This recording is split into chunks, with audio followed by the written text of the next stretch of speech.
Welcome back to Shashank Malala.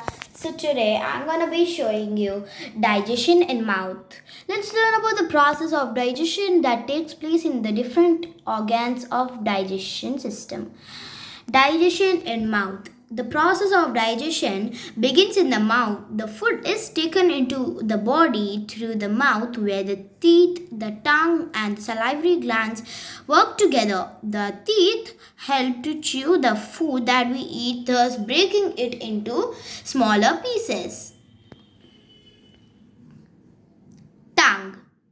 Tongue is the muscular organ in the mouth. It's visual for tasting, swallowing food. Thousands of taste buds cover its surface and help to us identify different tastes like sweet, sour, salty, bitter, etc.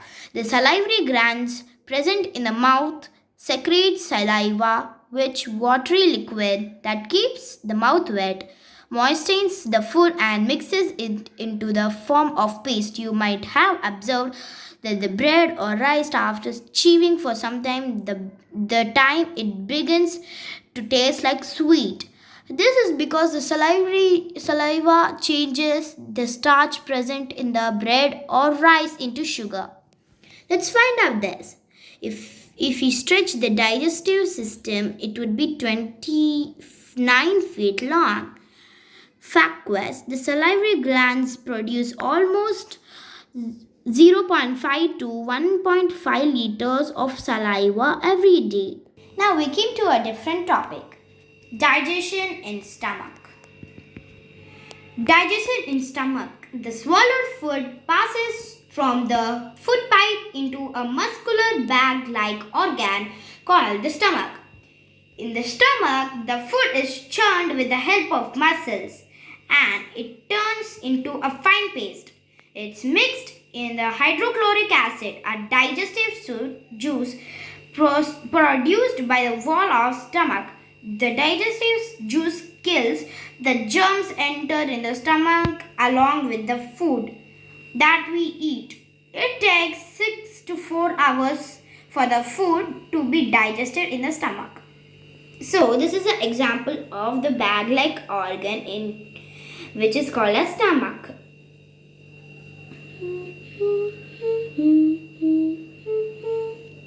So we came to small intestine. From the stomach, the partially digested food goes to a long coiled tube like organ called the small intestine. The juices like bile secreted from the liver and the pancreatic juice secreted from the pancreas are added into the food in the small intestine to digest the food completely. The digested food is now in the form of a liquid. The nutrients digested, the food are absorbed into the blood through the walls of the small intestine. Thus, the digestion of food is completed here. Fact quest. Food does not need gravity to get to your stomach. Came to a different topic. So, we have to chew food, isn't it? So, for chewing food, what do we need? We need a tooth. So, let's know about different kinds of tooths. The first tooth, canines. The pointed and sharp teeth on either side of cutting the teeth are called as canines. There are 4 canines in our mouth, 2 on upper jaw and 2 on lower jaw. They help to tear food, hence they also are called tearing teeth.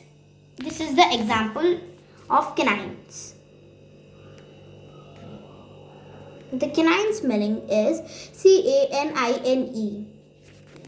The big spelling is this.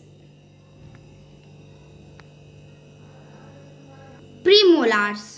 Premolars are located behind the canines. These teeth have flat surface with the ridges on the top which are adapted for crushing and grinding.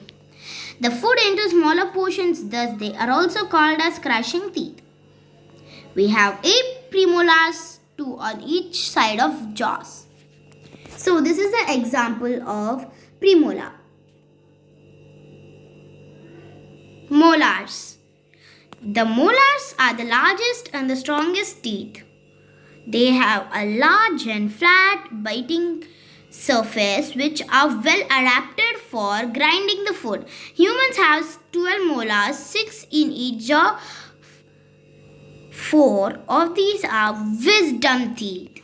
So let's know about all the teeth we have known about now. So I'm going to be showing you the pictures of molars, premolars, canines. These are canines. These are premolars. These are molars. So let's know about the structure of the tooth. Enamel. The crown of each tooth is covered with enamel. Enamel is a very hard and shiny substance that protects the inner part of the tooth. This is the hardest substance in the human body. Next, dentine. Dentine is the largest part of the tooth. It lies below the enamel.